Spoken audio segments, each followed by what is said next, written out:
Bonsoir à tous, j'espère que vous allez bien ce soir. Vous allez bien mes frères et sœurs? C'est une joie, non, d'être dans la maison du Seigneur. Amen. Et ce soir, je veux vous accueillir, mais je veux aussi accueillir tous ceux qui nous regardent en ligne. Soyez les bienvenus au milieu de nous. Et vous savez mes frères et sœurs, lorsque je viens dans la maison de Dieu, il y a une chose que je ne peux pas oublier. Lorsque je vois mes frères et sœurs et lorsque je regarde à ma vie, et cette chose, c'est la grâce de Dieu. Amen. Qui peut dire ce soir qu'il est là par sa propre force? Moi, je ne crois pas.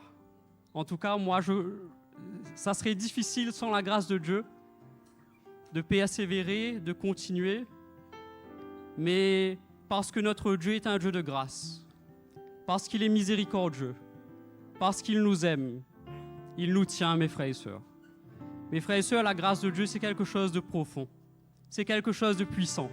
Vous savez, on peut avoir une vie un peu difficile, on peut avoir des fardeaux, on peut avoir toutes ces choses-là.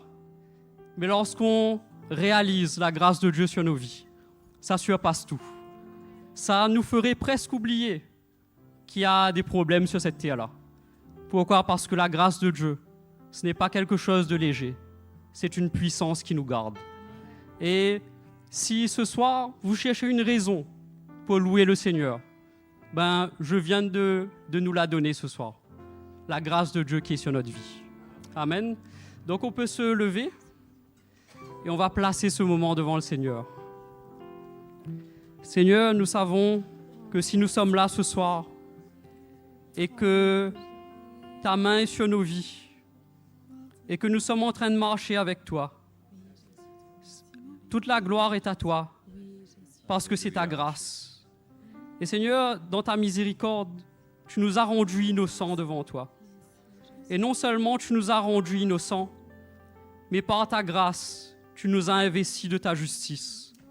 Et lorsque tu nous regardes, Seigneur, ce soir, malgré nos faiblesses, malgré nos manquements, Seigneur, c'est avec des yeux, avec tes yeux, Seigneur, que tu nous regardes. Et tu nous déclares juste devant ta face. Et cela nous donne ce sentiment en nous que toute barrière entre toi et nous est enlevée. Et que nous pouvons encore puiser dans cette grâce ce soir.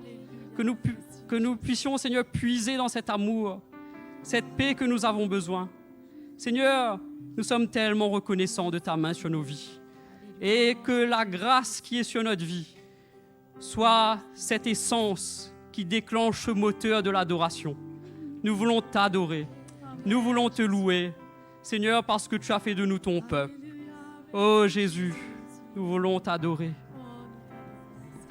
Louange et honneur, gloire et puissance à l'agneau de Dieu immolé. Toutes les nations de la création se prosternent devant le roi des rois. Toute langue sur terre comme au ciel déclarera ta gloire et tout genou fléchira. En t'adorant, tu seras exalté, Seigneur, et ton royaume sera éternel, ô roi des rois. Alléluia, louange et honneur au Seigneur.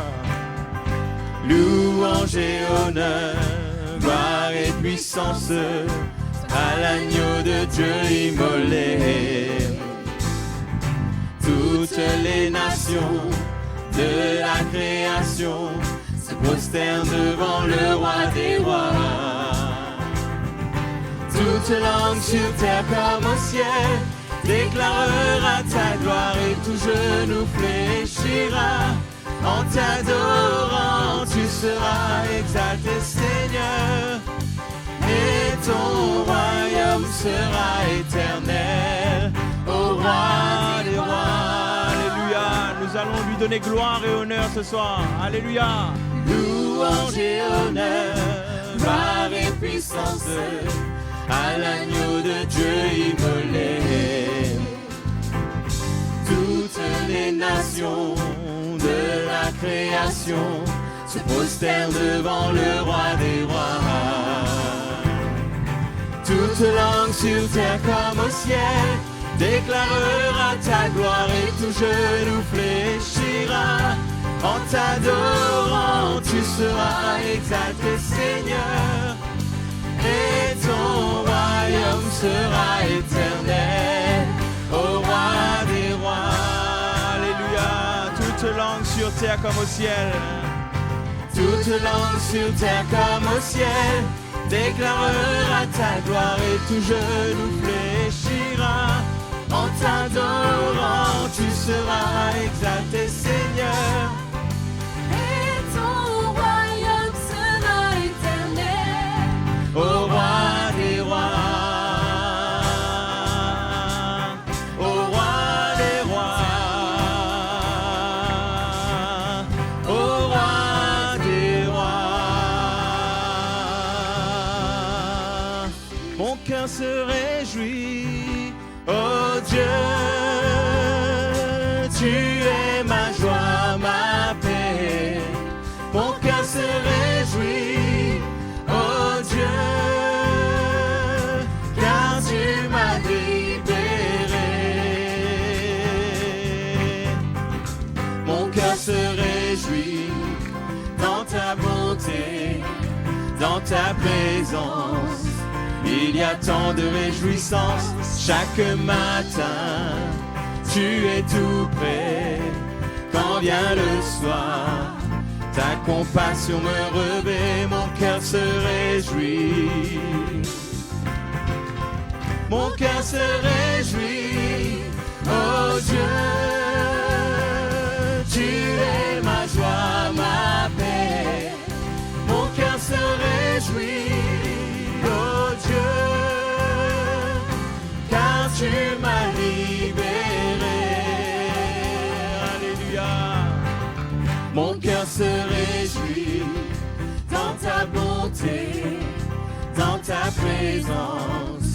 Il y a tant de réjouissance chaque matin. Tu es tout près quand vient le soir. Ta compassion me revêt, mon cœur se réjouit. Alléluia. Mon cœur se réjouit, oh Dieu, tu es ma joie, ma paix. Mon cœur se réjouit, oh Dieu, car tu m'as libéré. Mon cœur se réjouit, oh Dieu, tu es ma joie, ma paix. Mon cœur se réjouit, oh Dieu, car tu m'as libéré, car tu m'as libéré, car tu m'as libéré. Alléluia. Nos cœurs se réjouissent, acclamons-le ce soir, acclamons le Seigneur. Oui, Jésus, nous t'acclamons, nous glorifions ton nom ce soir pour ce que tu es pour nous, Seigneur. Oui, nos cœurs se réjouissent dans ta présence. Seigneur, dehors, il n'y a que pleurs, il n'y a que désespoir. Mais en toi, Seigneur, nous avons la vie. Et nous voulons lever nos mains vers toi, Seigneur. Nous voulons glorifier ton nom par nos louanges, par le chant de nos lèvres qui exalte ton nom. Alléluia.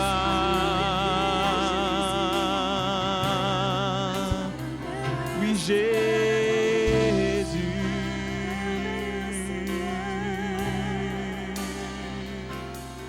Alléluia. Jésus. Nous louons ton nom, nous t'adorons,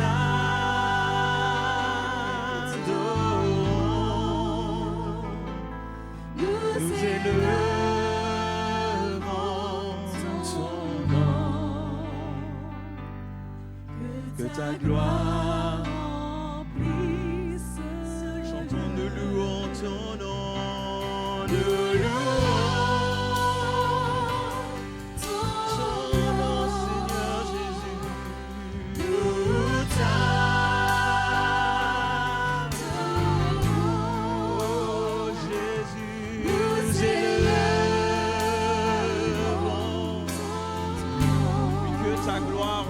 cœur et ce lieu ce soir, Jésus. Oui, Seigneur. Alléluia. Que ta gloire remplisse ce lieu. Notre cœur est grand ouvert. Nous proclamons ta grandeur. Que ta gloire remplisse ce lieu.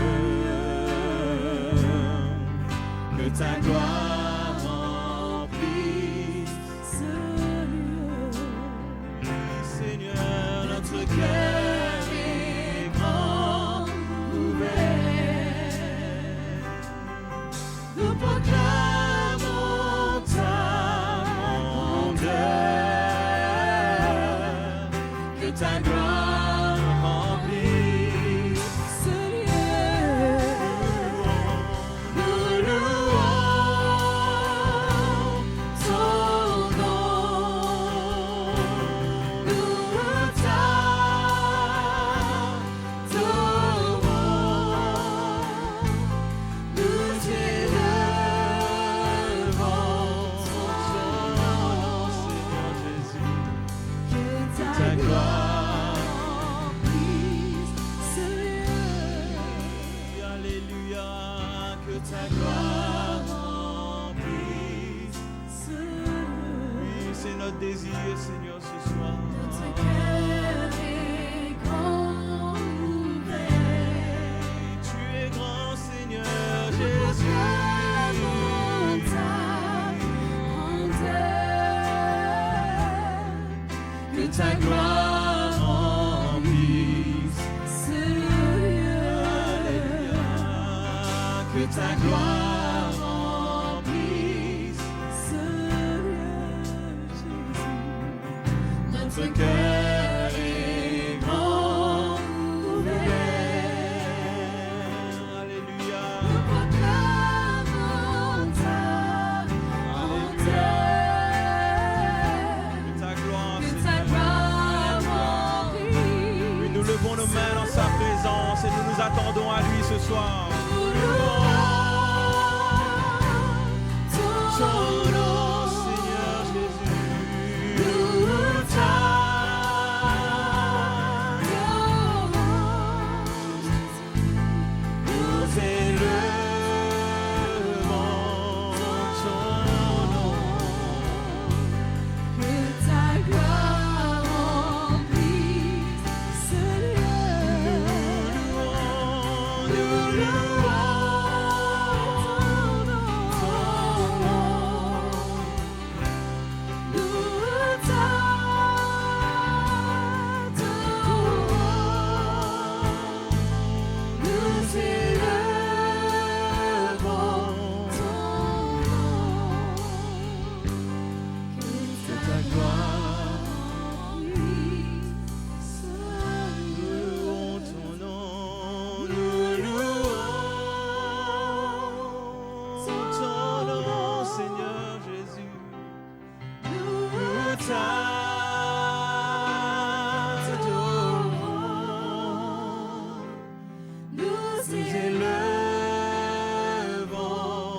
ton nom.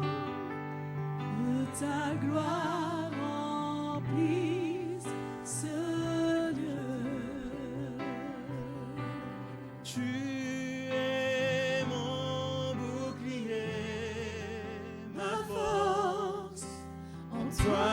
Nous louons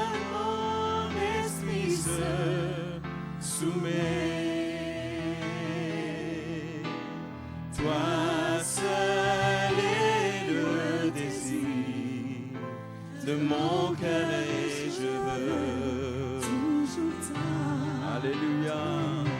Soupirons après le Seigneur ce soir. Oui, comme une biche soupire après les eaux, mon âme soupira après toi. Toi seul est le désir de mon cœur et je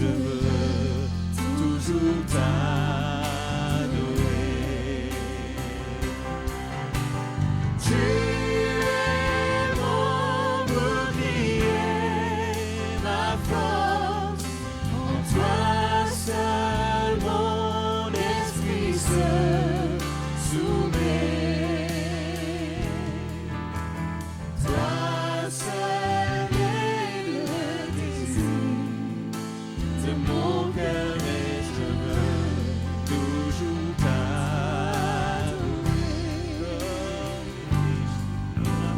Comme une biche soupire après les eaux, mon âme soupira après toi. Toi seul est le désir de mon cœur et je veux toujours t'adorer. Tu es mon bouclier, ma force. En toi seul mon esprit se soumet. Toi seul est le désir de mon cœur et je veux Toujours t'adorer. Adorons-le ce soir, oui Jésus, alléluia. Tu es notre bouclier, notre force, alléluia Jésus. Oui nous t'adorons Seigneur, alléluia. Oui toi seul est le désir de mon cœur et je veux toujours t'adorer. Oui, je veux toujours t'adorer. Oui, je veux toujours t'adorer.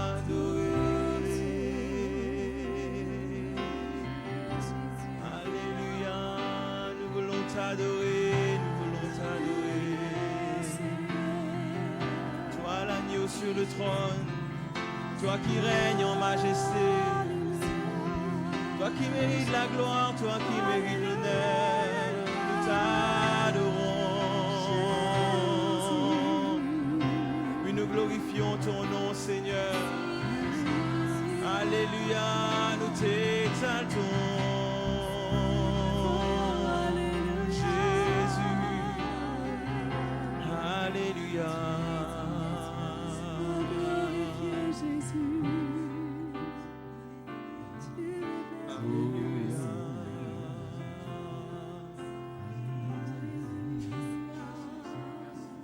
Alléluia. Merci Seigneur. Tu es le Dieu fidèle. Tu es fidèle, toujours présent avec nous. Tu as fait la promesse que tu ne nous abandonneras jamais, que tu seras avec nous jusqu'à la fin du monde. Seigneur, nous te remercions parce que tu gardes toujours ta parole. Toi avant nous, Seigneur, tu gardes ta parole. Seigneur, merci. Merci d'être là au milieu de nous, de nous encourager alors que nous nous approchons de toi. Tu t'approches de nous, Seigneur. Tu viens à nous. Nous te louons ce soir. Nous célébrons ta fidélité et ta bonté. Oui, Seigneur, ces vertus qui t'honorent, qui font de toi le Dieu que tu es, le Dieu de gloire, le Dieu de justice, le Dieu saint. Alléluia. Nous te louons ce soir. Sois béni, Seigneur. Sois loué. Alléluia. Sois glorifié. Nous voulons honorer ton nom, glorifier ton nom. Oh, change nos vies, change nos cœurs. Oui, fais de nous un sacerdoce vivant pour toi. Alléluia. Nous louons ton saint nom. Nous louons ton saint nom. Alléluia. Sois béni, Seigneur, sois béni. Gloire à toi, gloire à ton nom, Jésus, notre Seigneur. Alléluia. Amen, alléluia. Bonsoir à vous tous. Nous accueillons tous. Nous sommes heureux de pouvoir passer ce moment ensemble. Un moment que nous ne voulons jamais rater parce que ce sont des occasions que Dieu crée, qu'il nous donne pour nous encourager, pour nous relever, pour nous éclairer, pour nous tirer de la confusion. Parfois, nous ne comprenons plus trop où est-ce que nous en sommes, mais la parole de Dieu vient et elle nous éclaire, n'est-ce pas? Hein? Est-ce que la parole du Seigneur vous éclaire quand vous venez dans la présence du Seigneur? Le Seigneur est fidèle, il ne manque jamais de nous parler, de nous encourager. Et heureusement que c'est comme ça. Parce que notre persévérance dans la foi dépend de sa parole qui atteint notre cœur, qui crée la vie, qui rend notre espérance vivante. Nous ne croyons pas dans des choses dont nous rêvons. Nous croyons dans des réalités spirituelles, des choses qui sont réelles, qui sont plus réelles même que ce qui est visible à nos yeux. Des choses auxquelles nous avons accès par le Saint-Esprit, par la révélation de la parole de Dieu. Et on va regarder à ce fameux épisode où Élie était extrêmement découragé. Pour ne pas dire qu'il est tombé, on dirait, dans une dépression subite, profonde. Et pour lui, on dirait que son monde allait s'arrêter, que tout allait s'arrêter, son ministère, tout, l'histoire du peuple d'Israël, tout allait s'arrêter. Tellement il était dans un nuage noir. Ça vous arrive, ça? Vous n'êtes pas obligé de dire oui si ça ne vous arrive pas, mais ça m'étonnerait que ça n'arrive jamais à un chrétien. Des moments où on est découragé. On ne sait plus trop où on va, on ne voit plus, on a l'impression qu'on a perdu de vue l'appel du Seigneur, les choses du Seigneur, et pourtant elles sont bien réelles. Et le Seigneur, il est toujours prêt à venir à notre secours. Donc Élie était dans un état complètement abattu, et on sait pourquoi il était abattu, parce qu'une femme l'avait menacé. Vous vous rendez compte? Mais cette femme, ce n'était pas n'importe quelle femme, c'était Jézabel, qui tenait toujours sa parole. Quand elle promet, par exemple, à son mari de lui donner le roi la vigne, elle a mis tout en œuvre pour le faire. C'était une femme sérieuse. Elle avait vraiment un caractère bien trempé, rebelle, et même animé d'une sagesse diabolique. Puissent les sœurs, les femmes du Seigneur ne pas être animées de cet esprit-là.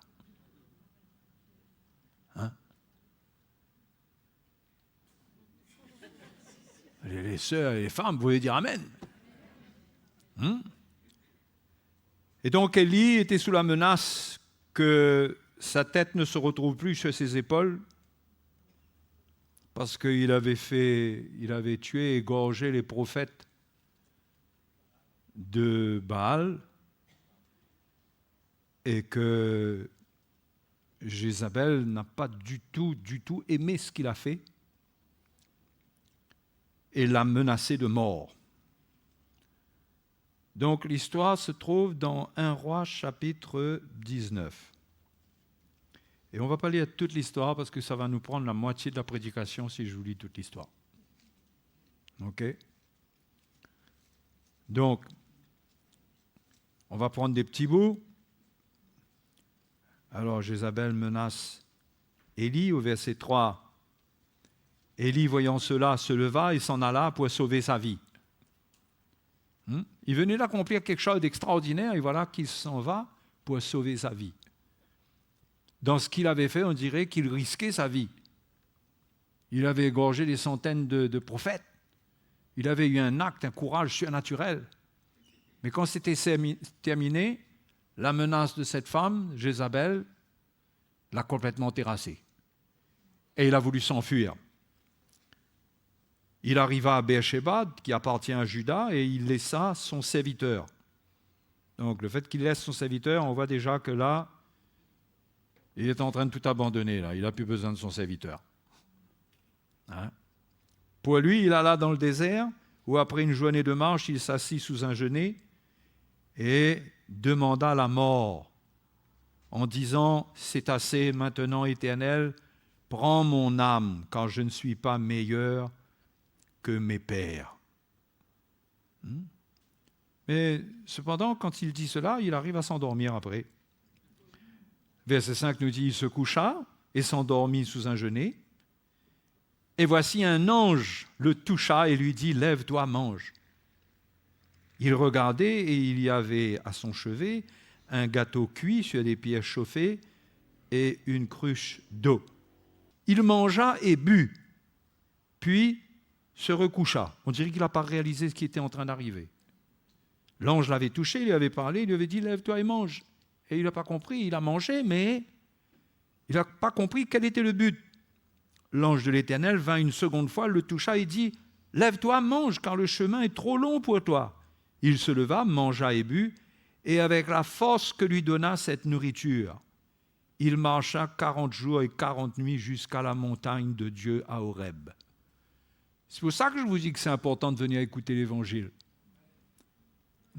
Parce que dans les épreuves que nous avons, le Seigneur veut nous nourrir, pour nous donner de la force pour arriver là où nous devons arriver dans la prochaine étape, pour qu'il nous relève.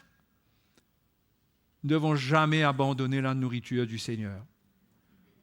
Nous pouvons être découragés, mais c'est la première chose que l'ange lui dit, mange, mais tout ça c'est des choses naturelles. Aujourd'hui, nous, notre nourriture, elle n'est pas chauffée sur les pierres naturelles, mais sur Jésus-Christ, la pierre angulaire, qui a l'Esprit de Dieu, qui nous donne la nourriture spirituelle à partir de ce qu'il a accompli à la croix. Et nous avons besoin de cette nourriture. Nous avons besoin de manger les gâteaux qu'on n'a pas fait cuire, mais que Dieu cuit pour nous relever. Et nous pouvons être abattus, être dans notre découragement, parce nous ressentons, c'est comme cela que nous le vivons, nous ressentons de grandes menaces sur notre vie.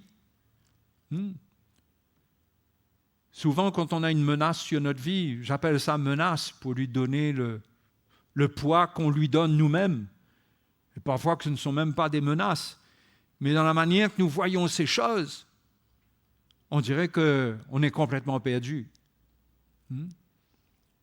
On peut perdre même l'appétit des choses spirituelles. Il ne faut jamais rester en arrière à la traîne, mais toujours chercher la nourriture de Dieu, chercher la parole de Dieu, pour nous donner la force de passer d'étape en étape. Et dans cette étape, Élie avait besoin de la parole de Dieu.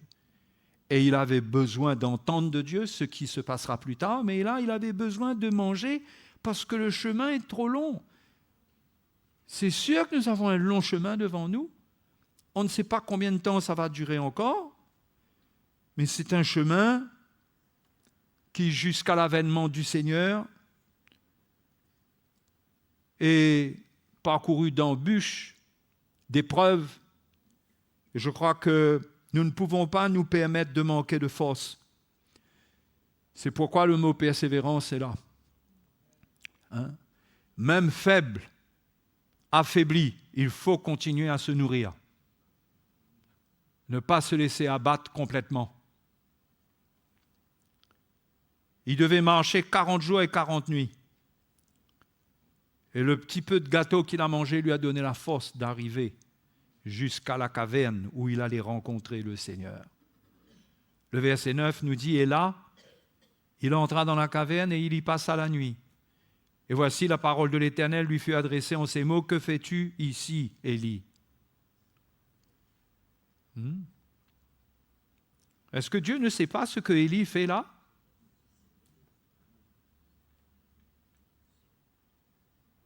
C'est une question, hein? Tiens, Dieu se demande qu'est-ce qu'il fait là, lui. Dieu sait ce que Élie fait, mais il lui pose la question parce que Élie a besoin de s'exprimer. C'est pourquoi avoir besoin de prier, ce n'est pas seulement qu'on a besoin d'exaucement, c'est qu'on a besoin de parler à Dieu. On a besoin de parler à Dieu. Quand on parle à quelqu'un, ça nous soulage émotionnellement, moralement. Quand on parle à Dieu, ça nous soulage, ça nous aide spirituellement. Cette communion avec Dieu pour lui parler à un Dieu qui veut nous écouter et qui nous laisse le sentiment qu'il nous écoute. C'est pourquoi Dieu ouvre la porte pour que Élie parle. Et Élie va raconter ce qui se passe. Il répondit, « J'ai déployé mon zèle pour l'Éternel, le Dieu des armées. » Il est face à Dieu et il parle de Dieu à la troisième personne. « Car les enfants d'Israël ont abandonné ton alliance. Ils ont renversé tes autels et ils ont tué par l'épée tes prophètes. Je suis resté moi seul et ils cherchent à m'ôter la vie. » Voilà ce qu'il dit à Dieu. L'Éternel dit, « Mais qu'est-ce que tu racontes là, Élie? Tu racontes n'importe quoi. » Hein? Et vous êtes d'accord avec moi? Montrez votre désapprobation, les frères et sœurs. Hein? L'Éternel dit, « Sors et tiens-toi dans la montagne devant l'Éternel. » Oui, Dieu n'est pas en colère contre Élie. Il n'est pas comme Jézabel et comme les autres. Dieu a un plan. Dieu ne répond pas par des reproches à Élie pour l'accabler encore plus. Il sait où il en est. Il sait qu'il est réduit à l'extrémité. Et Dieu sait toujours où nous sommes arrivés. Et il a toujours une manière de nous parler pour ne pas nous détruire, mais pour nous relever. Et s'il doit nous réprimander, c'est parce que nous sommes en état d'entendre la réprimande à un certain niveau. Sinon, il a toujours une parole, la manière qu'il faut pour nous relever. Et il dit, sors et tiens-toi dans la montagne devant l'Éternel. Il avait commencé à parler de Dieu à la troisième personne, le Seigneur aussi parle de lui à la troisième personne. Il dit pas, sors-toi et tiens-toi devant moi. Tiens-toi devant l'Éternel. Hein? Et voici, l'Éternel passa. Et devant l'Éternel, il y eut un vent fort et violent qui déchirait les montagnes et brisait les rochers. L'Éternel n'était pas dans le vent. Dieu aurait pu s'exprimer dans ces éléments. Vous croyez que Dieu ne pouvait pas s'exprimer dans ces éléments-là? Mais quel aurait été le message? Fracassant. Un message qui aurait été accompagné de tous ces éléments-là, le vent fort et violent. Et après cela encore, et après le vent, ce fut un tremblement de terre. L'Éternel n'était pas dans le tremblement de terre. Et après le tremblement de terre, un feu. L'Éternel n'était pas dans le feu. Dieu ne voulait pas se manifester dans ces éléments parce qu'il ne voulait pas faire entendre Élie quelque chose qu'il n'était plus capable d'entendre. Mais Dieu va vouloir s'exprimer à lui dans un murmure doux et léger. Et après le feu, un murmure doux et léger. Quand Élie l'entendit, il enveloppa le visage de son manteau et il sortit et se tint à l'entrée de la caverne. Et voici, une voix lui fit entendre ces paroles. « Que fais-tu ici, Élie » Est-ce que Dieu a oublié ce qu'avait dit Élie la première fois? Hein?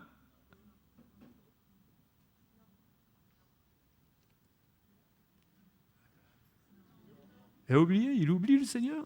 Mais pourquoi il lui dit encore? Que fais-tu ici, Élie? Il lui avait déjà dit ça, demandé ça au verset 9. Le Seigneur veut qu'il s'exprime pleinement, qu'il se décharge, qu'il parle. Allez, redis-moi, je suis prêt à entendre ce que tu as à me dire. Ça, c'est le cœur de Dieu. Jamais las de nous entendre. Parfois, on peut avoir des mensonges qui nous font croire qu'on n'a pas besoin de répéter certaines choses. Mais je n'en fais pas un principe dans la prière, là. Mais le Seigneur veut trouver notre cœur et il veut que notre cœur le trouve. C'est pourquoi, encore une fois, c'est important de parler à Dieu. De prier, c'est parler à Dieu. Parfois, on prie, mais on ne parle pas à Dieu. On prie. Mais c'est important d'avoir cette prière qui consiste à parler à Dieu, où on sent qu'on s'adresse à lui. Le plus simplement possible, mais qu'on s'adresse à lui. Élie va répéter. Finalement, je me retrouve à lire tout le texte. Il répondit, « J'ai déployé mon zèle pour l'Éternel, le Dieu des armées, car les enfants d'Israël ont abandonné ton alliance, ils ont renversé tes autels, ils ont tué par l'épée tes prophètes. Je suis resté moi seul et ils cherchent à m'ôter la vie. » Élie répète la même chose. Ah, il était vraiment animé de son truc. Il portait ça en lui, quoi. C'est quelque chose qu'il avait médité, qu'il était prêt presque à réciter, quoi. Et qu'est-ce que Dieu va lui dire? Dieu ne va pas essayer d'avoir une discussion avec lui pour l'entretenir dans son état de pitié, de victime. Oui. Et parfois, c'est ce qu'on attend du Seigneur, que quand on parle au Seigneur, que le Seigneur rentre dans notre état émotionnel et nous comprenne. On a besoin d'entendre que Dieu nous comprend. Et c'est sûr que Dieu nous comprend, mais Dieu ne veut pas nous faire entendre des choses pour satisfaire nos émotions et notre chair. Parce que ça ne va pas nous aider. Dieu nous parle de choses qui sont claires, qui vont vraiment nous aider.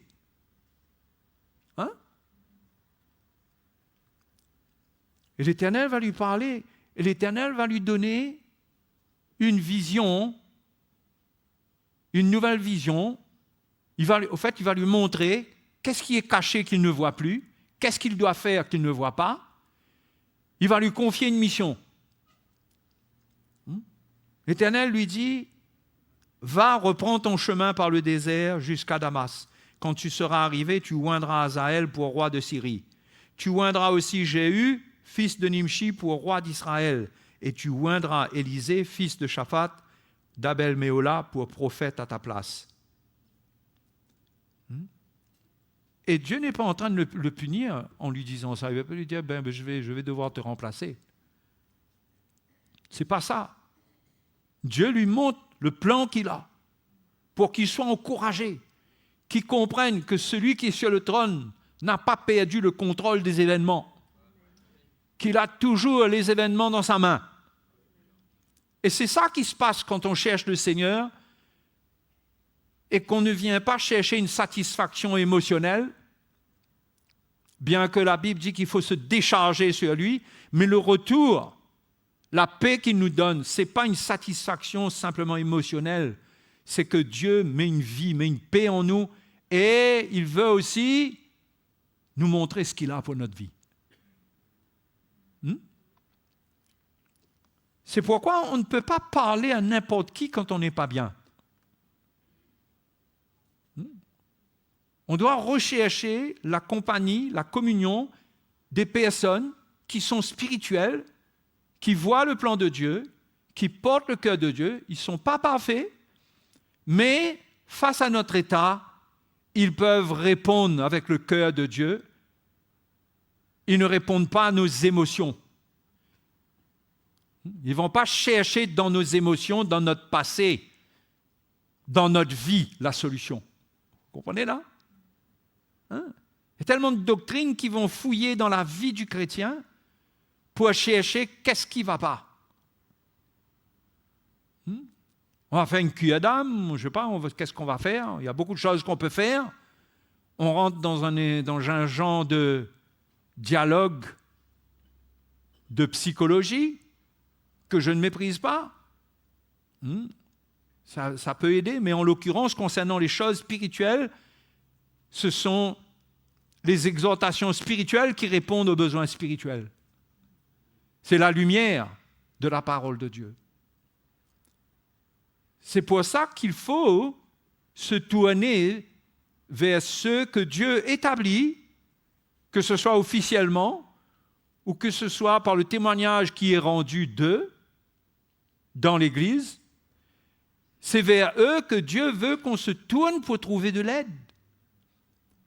Parce que ceux-là ne vont pas tomber dans le piège de notre victimisation. Quand on veut être reconnu comme une victime, l'Église ne devrait pas être un endroit où on cherche à être reconnu comme une victime, où on cherche justice dans la chair. Dans l'Église, nous cherchons de l'aide du Seigneur, de l'aide spirituelle. Nous cherchons l'aide de la révélation de l'Évangile. Nous voulons comprendre ce que Dieu veut nous dire et nous devons comprendre que ce que Dieu veut nous dire ne va pas satisfaire nos émotions. Mais il y a un plan dedans pour nous rendre libres, pour enlever sur nous la dépression. Si nous essayons de chercher à comprendre pourquoi toujours nous ne sommes pas bien et faire le tour de tout ce qui nous est arrivé, nous allons être un peu comme Élie dans son premier stade. On sera en train de tirer un bilan qui soit extrêmement négatif. Les enfants d'Israël ont abandonné ton alliance, ils ont renversé ton autel, ils ont tué par l'épée tes prophètes et je suis resté moi seul. Et finalement, c'est un mensonge. Il y a un peu de vrai dedans, mais il y a un peu de mensonge. Non pas qu'Élie était menteur, parce que selon lui, il disait la vérité. Mais il était en train de s'exprimer au travers d'un mensonge dans ses pensées, parce qu'il souffrait tellement qu'il ne voyait plus qu'est-ce que Dieu faisait, qu'est-ce que Dieu pouvait faire. Et c'est ça qui nous arrive. C'est pourquoi nous devons chercher, premièrement, l'aide de ceux qui peuvent nous entendre et nous aider spirituellement. Si nous cherchons de l'aide qui souvent ce n'est pas de l'aide, c'est juste qu'on cherche un genre de réconfort. On cherche un genre de réconfort, on cherche des oreilles, des gens qui soient capables de nous comprendre, d'avoir compassion de nous, mais qui ne vont pouvoir rien faire de plus. Mais il existe de ceux qui peuvent avoir une parole du Seigneur pour nous relever, une parole de Dieu pour nous relever, et que ça ne va pas venir pour nous satisfaire, ni notre orgueil, ni nos émotions. Peut-être même que ça va nous bousculer un peu, ça va nous confronter un peu, mais ça sera la parole de Dieu qui, si nous l'accueillons, pourra nous relever. Et nous avons besoin de ça, les frères et sœurs. Réalisez bien que lorsqu'on parle de l'importance des relations fraternelles, le but n'est pas seulement d'être dans la présence des frères et sœurs comme ça, mais c'est aussi de construire des relations pour que, dans l'esprit, quand arrivera le temps de besoin, qu'on soit à l'aise, qu'on arrive à s'exprimer et qu'on soit prêt aussi à accueillir ce que le Seigneur peut nous dire. Amen. C'est pourquoi beaucoup de chrétiens n'ont pas la bonne vision de ce que l'Église est. Ils ne comprennent pas. Et la preuve qu'ils ne comprennent pas, c'est que souvent, ils ne cherchent pas d'aide spirituelle. Ils essayent par leur propre force.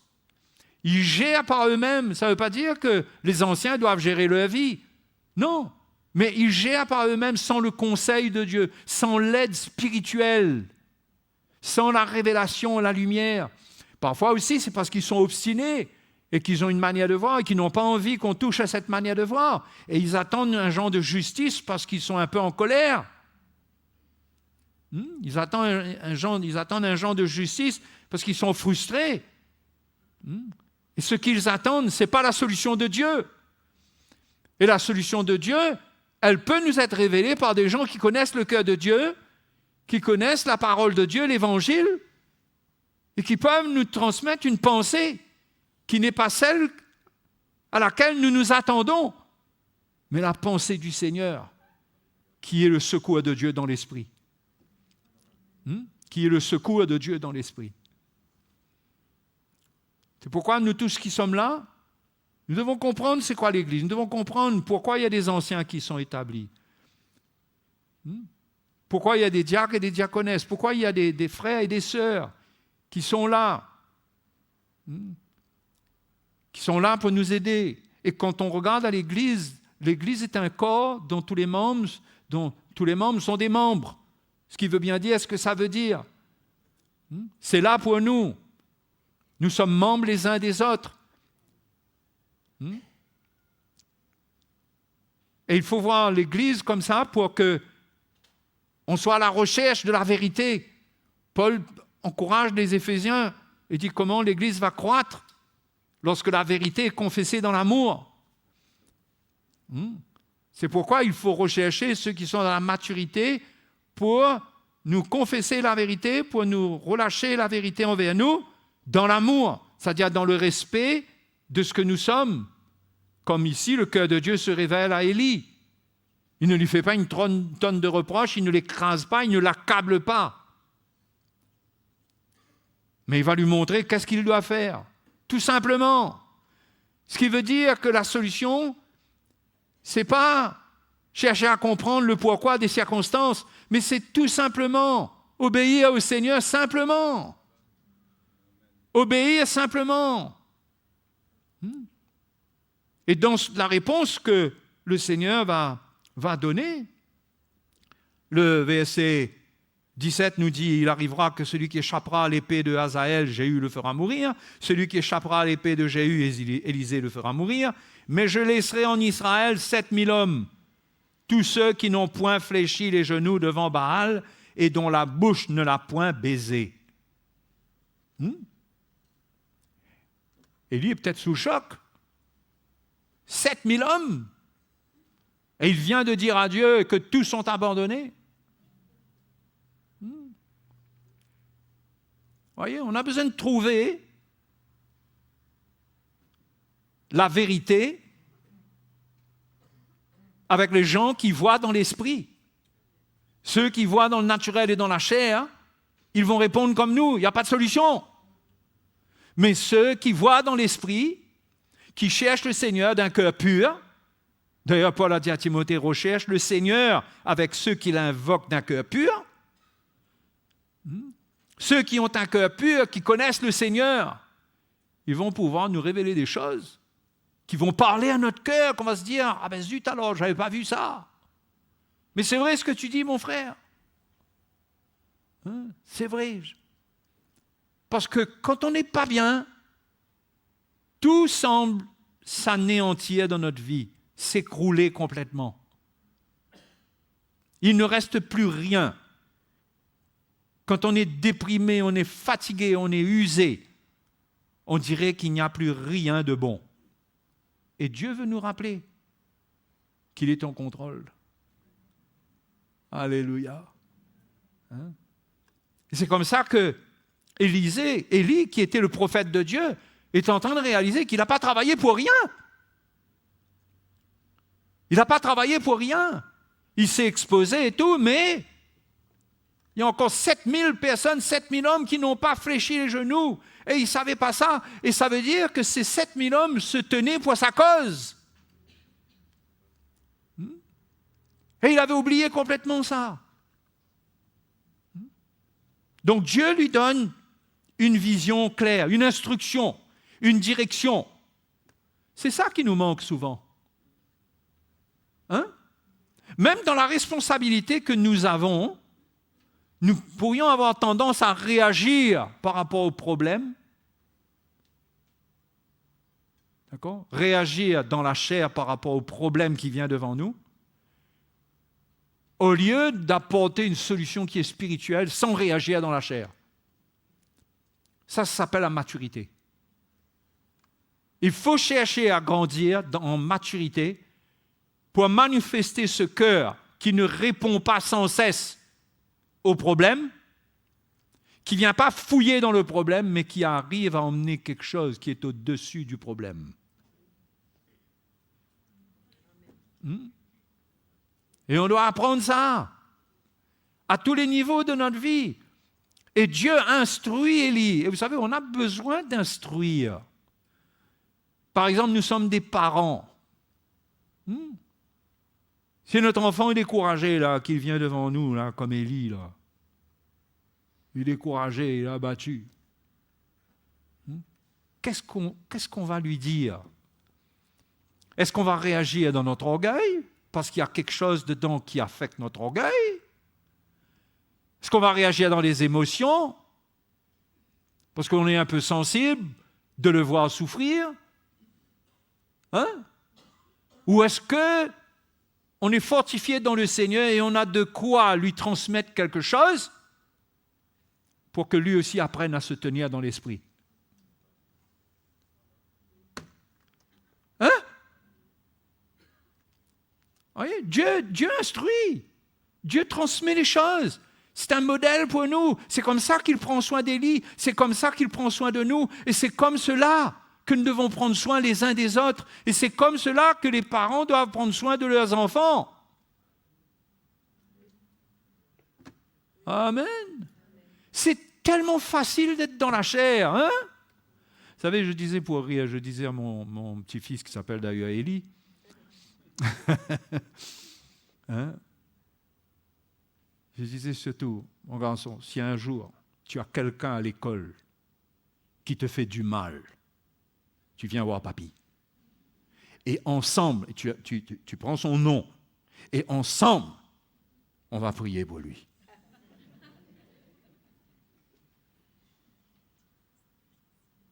Vous attendiez à la fin? C'était mal parti, hein? La manière que je présente la chose. Mais pourtant, on n'a pas ce conseil-là. On peut ne pas avoir ce conseil-là. Arrive une situation, on veut aller voir ce qui s'est passé. Hein, on a même si on a de l'arthrose et que nos doigts se referment plus trop, on dirait que tout d'un coup, ça gagne en souplesse. Hein? La rage fait disparaître l'arthrose. Et on serait même prêt là à cogner un enfant. Mais on doit se fortifier parce qu'il y a des mauvais jours.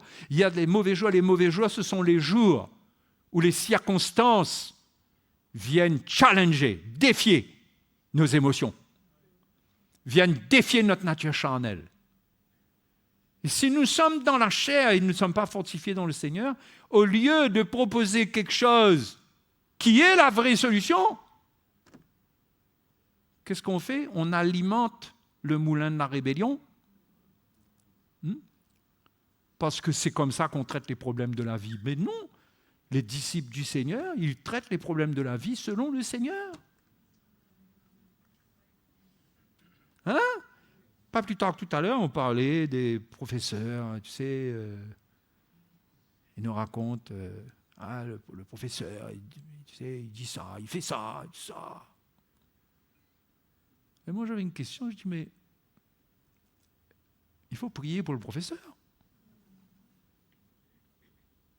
Non.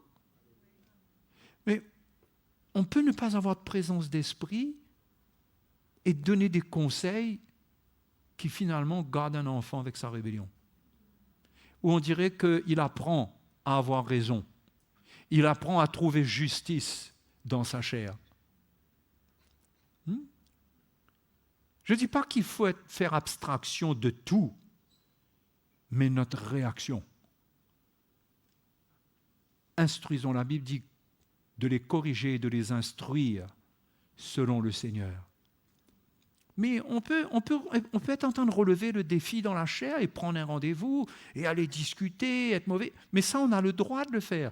Mais si on n'a pas prié, si on n'a pas prié sincèrement pour que Dieu aide cette personne qui est en difficulté et des difficultés qui peut-être nous échappent et qui font que cette personne, elle agit de telle manière, qu'est-ce qu'on va faire? On va aller faire la guerre.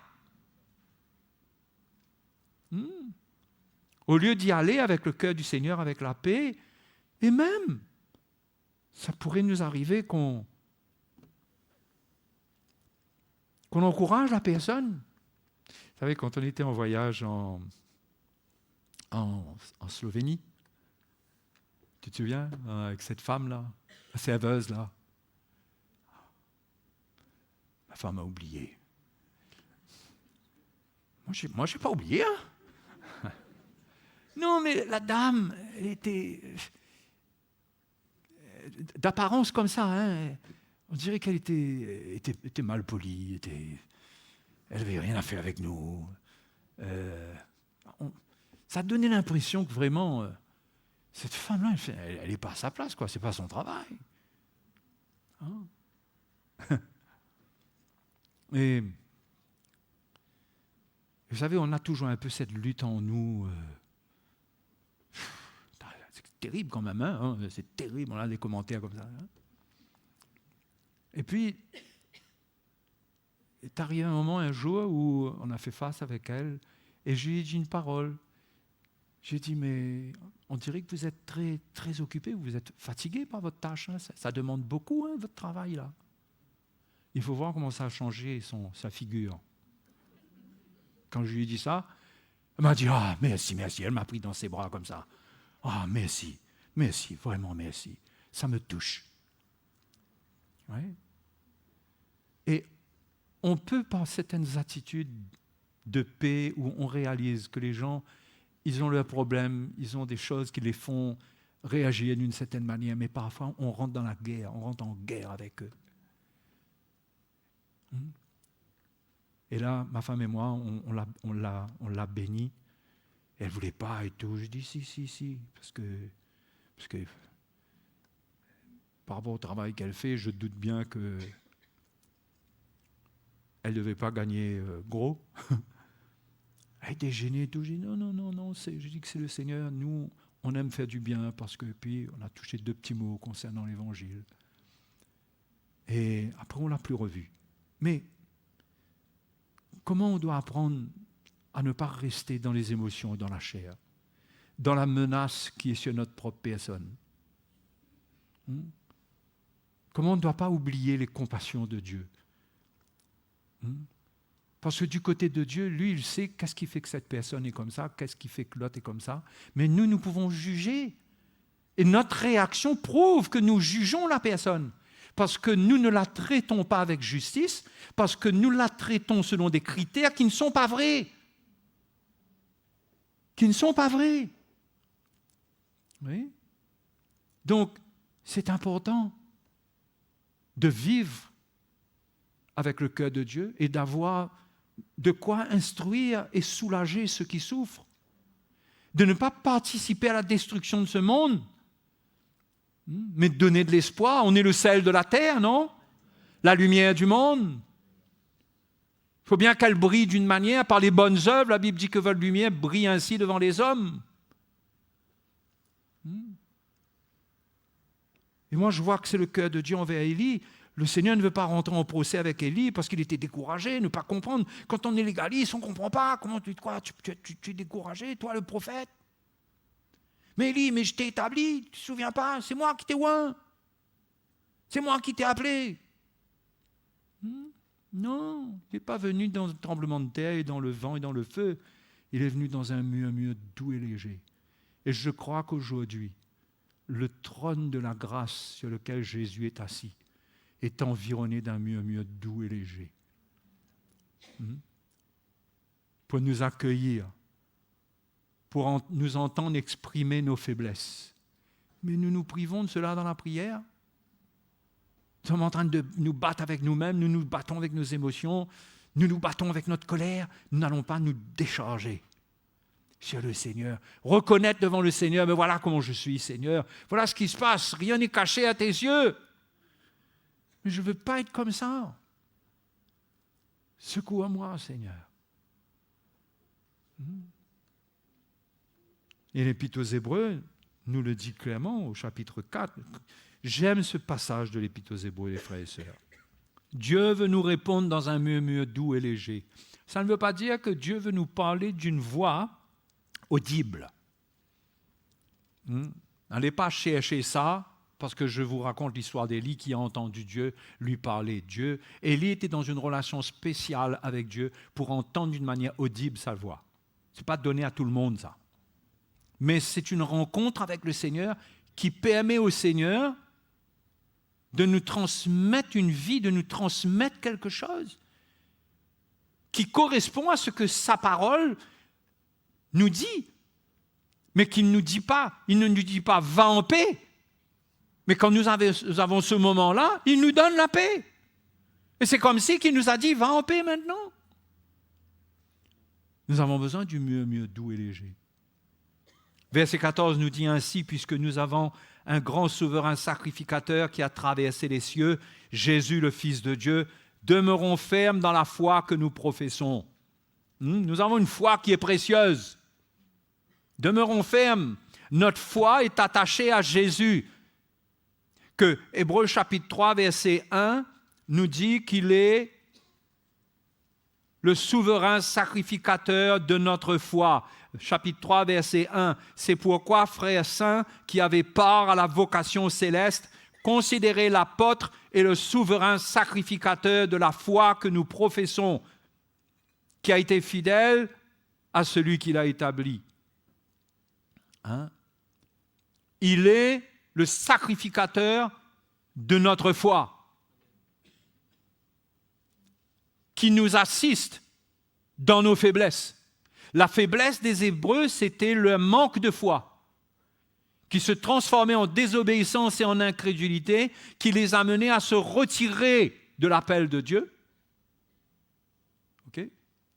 Et l'auteur de l'Épître aux Hébreux vient leur décrire Jésus-Christ comme le souverain sacrificateur de la nouvelle alliance, et ici il précisait le souverain sacrificateur de la foi. C'est-à-dire que quand Dieu nous appelle à croire en lui, il y a un souverain sacrificateur qui nous assiste dans notre foi, dans nos moments de faiblesse. Si on continue à lire le chapitre 4, verset 15, « Car nous n'avons pas un souverain sacrificateur qui ne puisse compatir à nos faiblesses. » Ça nous rappelle Élie avec le Seigneur devant Élie, non? Il compatit aux faiblesses d'Élie, qui a eu peur, qui a fui. Au contraire, il a été tenté comme nous en toutes choses, sans commettre de péché. Approchons-nous donc avec assurance du trône de la grâce, afin d'obtenir miséricorde et de trouver grâce pour être secourus dans nos besoins. Voilà où se trouve le murmure doux et léger pour nous les enfants de Dieu, là où Dieu nous accueille sans nous condamner, sans nous accabler. Il veut juste entendre l'expression de notre foi envers lui. Comment nous croyons en lui? Qui est-il pour nous? Qui est-il pour nous? Il est le sacrificateur, le souverain sacrificateur de notre foi, ce qui veut dire que ce qu'il a accompli en tant que sacrificateur, avec son sacrifice, il a tout vaincu, il a vaincu le monde, il a vaincu le péché, il a vaincu le diable. Avec sa victoire en tant que souverain sacrificateur, il peut secourir notre foi, il peut perfectionner notre foi. Hébreux chapitre 12.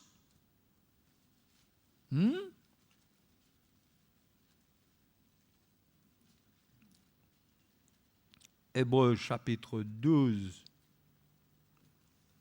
verset 1. Nous donc aussi, puisque nous sommes environnés d'une si grande nuée de témoins, et nous voulons partager un des témoins là, c'était Élie.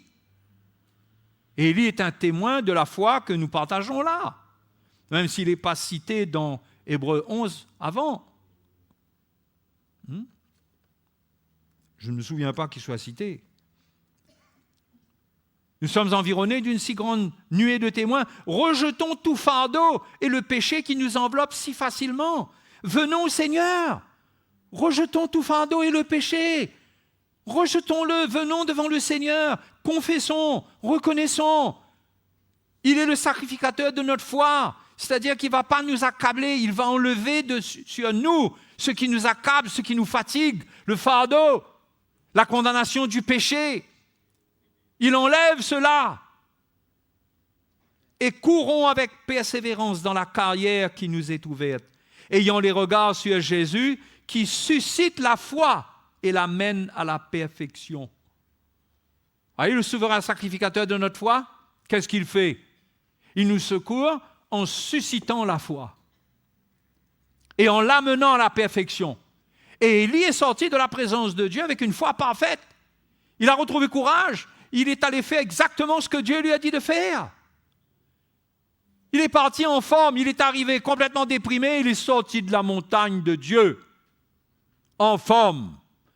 Dieu lui a parlé. Mes frères et mes sœurs, aspirons à entendre la parole de Dieu, la voix de Dieu. L'Évangile étant le moyen pour nous d'entendre la voix de Dieu. Vous savez ça? La voix de Dieu, ce n'est pas la voix de celui qui prêche ou qui partage.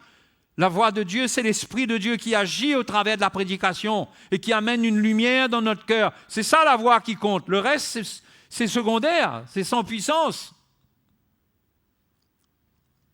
C'est pourquoi, là encore, si nous regardons les serviteurs de Dieu dans la chair, nous sommes privés de cela.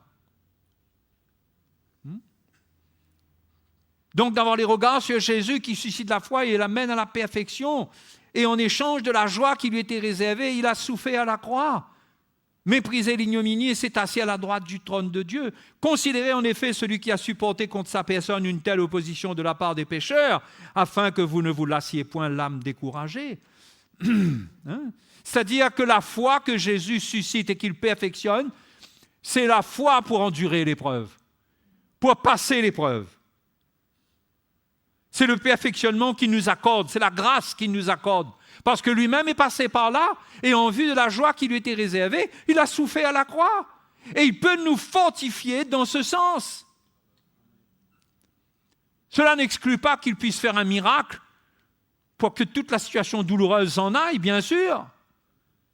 Mais qu'au moins on trouve le secours dans notre situation. Mais souvent, on se laisse aller dans notre état, on reste comme on est. On n'a plus cette foi vivante pour aller vers lui, pour s'attendre à lui, pour se tourner vers lui et d'avoir des paroles vraies. Parfois ça peut être court, mais d'avoir des paroles vraies, d'avoir des moments vrais avec le Seigneur, où on s'attend à lui. Et son murmure doux et léger va se révéler. Amen.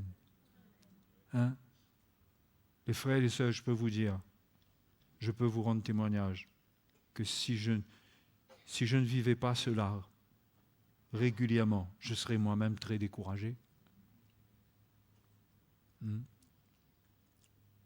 Parce qu'il y a beaucoup de choses dures qui viennent contre nos vies personnellement et contre l'Église.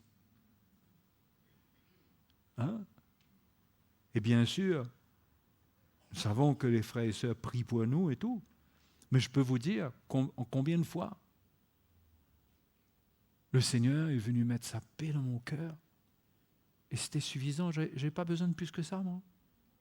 Moi, je dis, Seigneur, si tu mets ta paix dans mon cœur, je suis prêt à continuer, moi. Mais avec le tourment, je serai agité, je verrai plus clair, je ne comprendrai plus rien, mais j'ai besoin de ta paix. Et le Seigneur est fidèle, il le fait. C'est pourquoi ne soyons pas orgueilleux, n'essayons pas de régler nos affaires tout seuls. Connaissons le Seigneur, connaissons-le. Mon peuple est détruit parce qu'il ne connaît pas, parce qu'il n'a pas la connaissance de Dieu. Il est détruit faute de connaissance de l'Éternel. Mon peuple est détruit. Tu te détruis parce que tu refuses de connaître le Seigneur. Connaître le Seigneur, ce n'est pas ta conversion, je ne sais pas de ça que je parle. Tu refuses de connaître son cœur. Tu refuses d'aller vers lui. Et tu restes loin du Seigneur et tu sens que tu es criblé de coups. Mais non. Mais le Seigneur veut vous encourager à vous approcher de lui. Alléluia. Parce qu'il est fidèle et nous tous, dans notre chair, on passe de mauvais moments avec notre chair. Déjà avec nous-mêmes, sans épreuve, on dirait que c'est déjà une épreuve, parfois. Vous connaissez ça, vous? Parfois, on se lève le matin, il ne s'est rien passé, mais on a l'impression qu'on sort du pire cyclone de notre vie.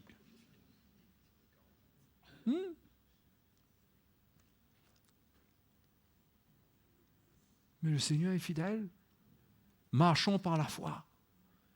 Ne marchons pas d'après les indications charnelles, terrestres, visibles. Marchons par la foi. Alléluia. Voyons l'invisible. Laissons le Seigneur nous équiper pour voir l'invisible. Il est fidèle pour le faire. Ne vous laissez pas abattre. Hein? Ne vous laissez pas abattre. Et soyez prêts. Que vous croyez que tout le monde a été tué, tous les hôtels ont été renversés, il n'y a plus rien, et que Dieu vous dise, ben non, ben tu vois, il y a encore ça, il y a encore ça, il y a encore ça. Fais ça, fais ça, fais ça. Il faut se mettre à l'œuvre. Hein? Encourage les aînés. Quand on rentre dans un âge où notre corps ne veut plus répondre à l'appel de Dieu. On ressent la lourdeur physique, la maladie, les conséquences de la maladie, parfois même quand la maladie n'est plus là, ou la fatigue. Mes frères et sœurs, ne vous retirez pas de l'appel du Seigneur. Hein? Ne vous comportez pas comme si tout est fini. Répondez simplement au Seigneur. Cherchez à entendre sa voix et obéissez au Seigneur. Élie a eu une directive. Il fallait qu'il obéisse à ça. C'était suffisant pour le relever et ça donnait une direction claire à sa vie. Parfois, il n'y a pas besoin de beaucoup. Donc, attendons-nous au Seigneur. Amen. Allons prier. Allons prier. Et allons nous réjouir dans le Seigneur. Et si ce soir vous êtes accablés, eh bien, qu'est-ce que vous attendez? Il faut se tenir devant le Seigneur.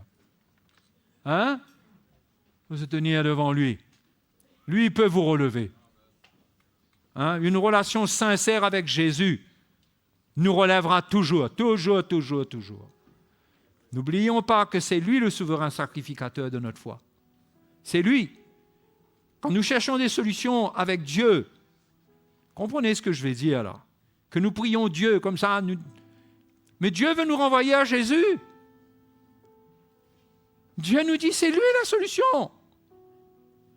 C'est pas comme si tu ne veux pas venir prier le Père. C'est pas ce que je suis en train de dire. Mais quand nous nous comportons comme si que, dans notre manière de nous adresser à Dieu, nous ne sommes pas en train de considérer ce que Jésus a fait pour nous. Dieu veut nous renvoyer à la croix. Veut nous renvoyer à Jésus, à sa mort et à sa résurrection. Parce que c'est là qu'il a tout préparé pour nous. C'est là qu'il peut nous relever. C'est là que Jésus se tient pour nous relever. Alléluia. C'est pourquoi quand on dit que Jésus est notre sauveur, ce n'est pas un petit mot, hein? Ce n'est pas le mot d'une conversion d'il y a 10 ans de ça, hein? Il est notre sauveur chaque jour.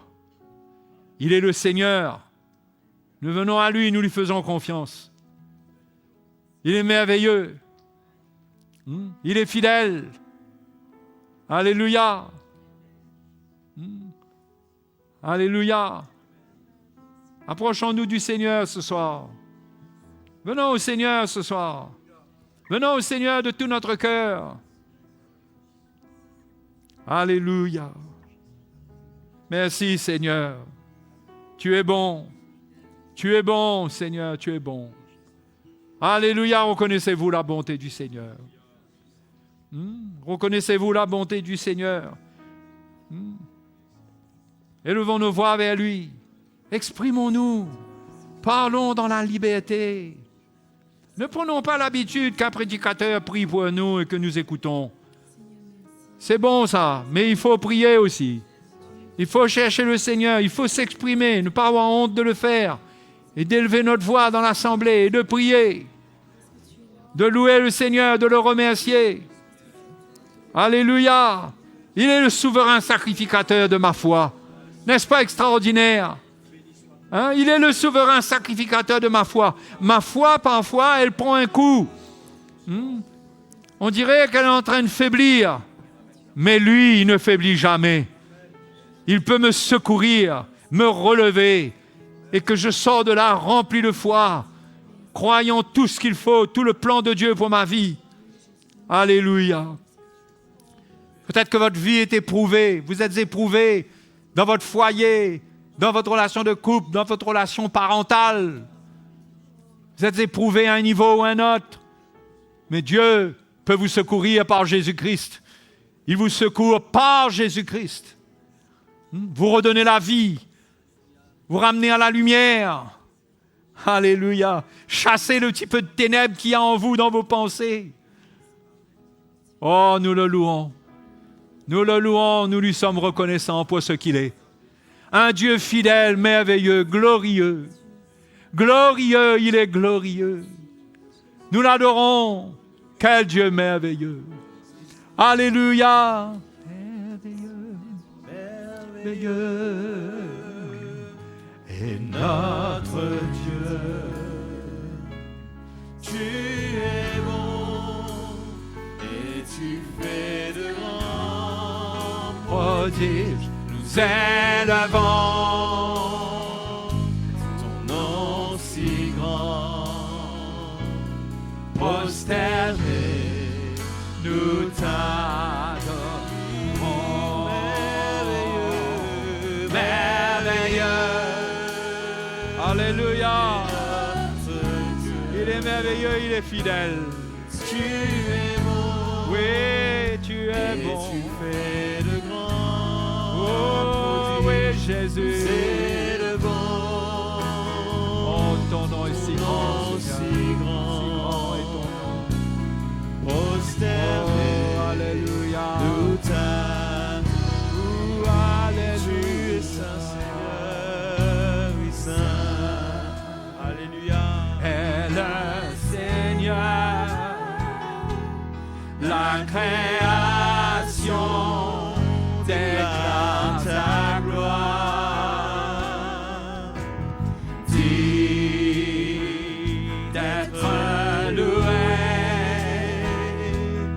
nous adorons ta majesté.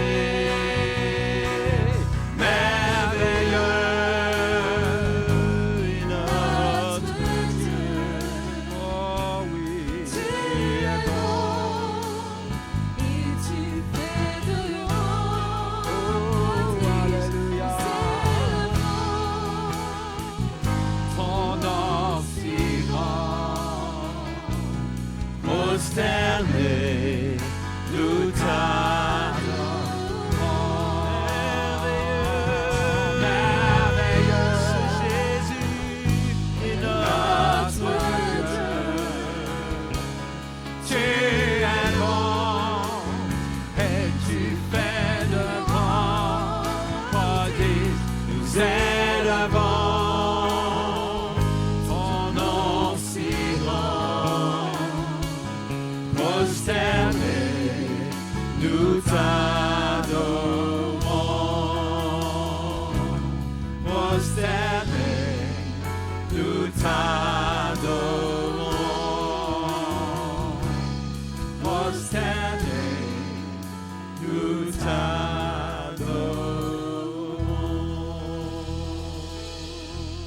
Alléluia. Qui est merveilleux comme toi? Qui est comme toi, Seigneur? Alléluia. Quelle grâce et quel privilège et quel honneur de te connaître.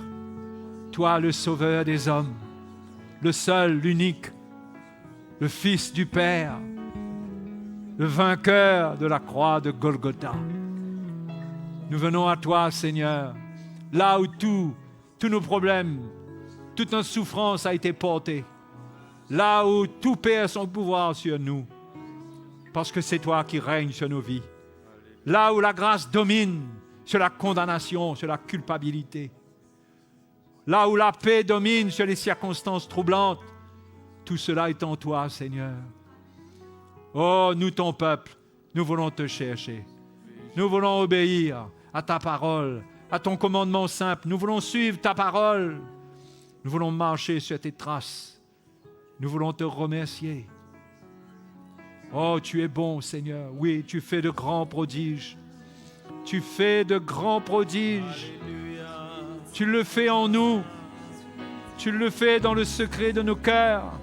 Tu nous relèves, relève les frères et sœurs qui sont là, qui ont besoin de cette grâce ce soir, qui viennent à toi, qui ont perdu de vue. Je prie pour eux. Je prie pour eux. Si vous êtes là ce soir et que dans votre cœur, vous voulez l'intervention de la grâce de Dieu, levez votre main là où vous êtes. Je prie pour vous ce soir. Au nom de Jésus, Père Céleste, je prie pour les frères et sœurs. Je prie pour tous ceux qui viennent à toi dans ta présence et qui ont besoin de ta grâce ce soir pour être relevés. Ils viennent devant toi comme Élie. Ils viennent devant toi comme ceux qui sont dans la détresse, qui ont perdu toute vision pour leur vie. Mais Seigneur, ce soir, accorde-leur ta paix, accorde-leur ta grâce. Que ta main s'étende sur leur vie là où ils sont. Relève-les au nom de Jésus. Au nom de Jésus. Relève-les, Seigneur. Alléluia. Merci, Seigneur. Merci, Seigneur. Alléluia.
Oh oui, nous t'adorons, oh merveilleux.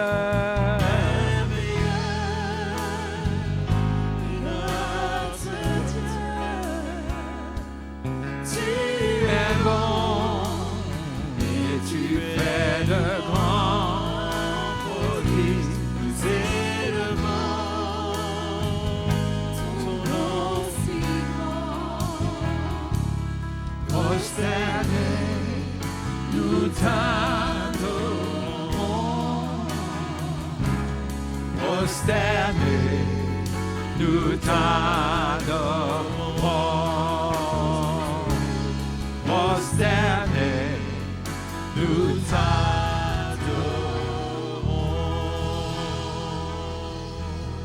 Alléluia, gloire à Jésus. Oh, soyons enflammés pour le Seigneur.